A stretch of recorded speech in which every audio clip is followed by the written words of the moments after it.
Hi friends, welcome back to Nessa's Nook. So today I am going to be making some grape jelly for the birds who just are eating me out of house and home.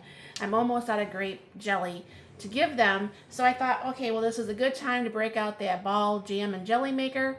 Show you how so easy. I mean, you know, I am so just, I love the hands-off cooking. I mean, anything I can do that I could just dump and walk away, that's my thing. So this is what it is. I could put that down below, and that's actually from like the ball jam and jelly, but that will be also, like I said, down below. So what you do is, I'm going to bring you down here. I'm just using the Walmart grape jelly because, you know, it's 100% still juice, but you know what I'm saying? It's not something that I needed to go buy Welch's for the birds because they're already expensive enough. So anyways, I'll bring you down here and show you what I'm going to be doing. And this, if you've not seen this, I've had this probably, I don't know, it's been a long time. But this is the Ball Fresh Tech, and this comes out and this is what stirs everything. I always have to rewash it before I use it because I store it in the garage. So there's a button here and it says jam or jelly. Now I don't know for sure what makes a difference when you push the two, if there's more time, less time, I don't know. So I'm going to go ahead and just put the jelly because that's what I'm going to be making. I'm going to go ahead and hit enter to start. Now that gives me a 25-minute code.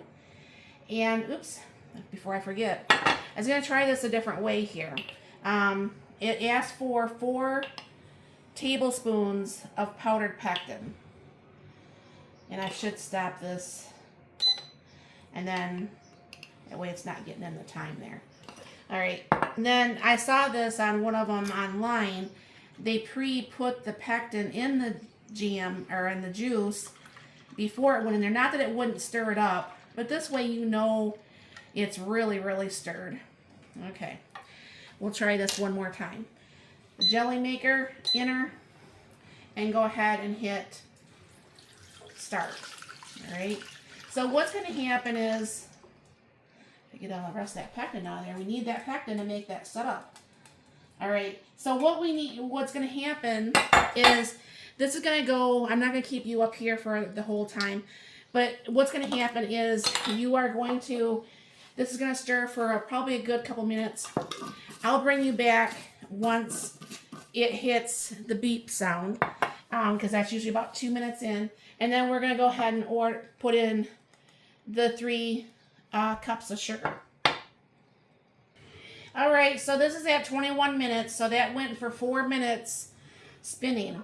Then you go ahead and put in your sugar, and what this does is you will see it stirring the sugar in. I mean, you could sit there and help it along if you wanted to. Sometimes I do, sometimes I don't. But as you can see, this is pretty much hands off. So what's going to happen is it's going to go ahead and melt that sugar and everything's going to be fine. You just go ahead and you put the lid on there and you just walk away. It's going to beep when it's done, and I'll be back at that point. This is also what it's looking like while it's cooking. As you can see, it's stirring, and you know, you can see it's really super hot. You're usually supposed to put some butter in there too, but because this is going to the birds, I didn't want to put the butter in there. Okay, I forgot about this because I have not made jelly in a while.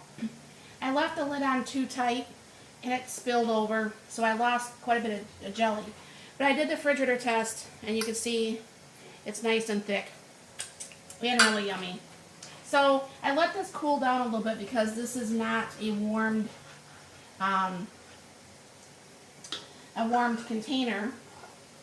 And what I'm going to be doing is, because this is actually, see if I can't maybe just, hopefully it won't have my arm too much in the way, because this is actually for just the birds.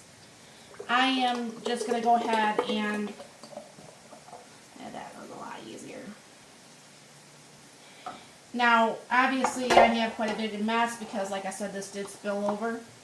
But what's going to happen is I'll put the lid on here, and this is what we'll be going ahead and using. Normally there'd be a little bit more, but because I spilt it, we can't. But that's going to go in the refrigerator, and that's going to get nice and hard like that. And I'm almost positive my Oreos are going to love me because they're going to have some fresh homemade jelly. So thank you very much for stopping by. You have a very blessed and wonderful day.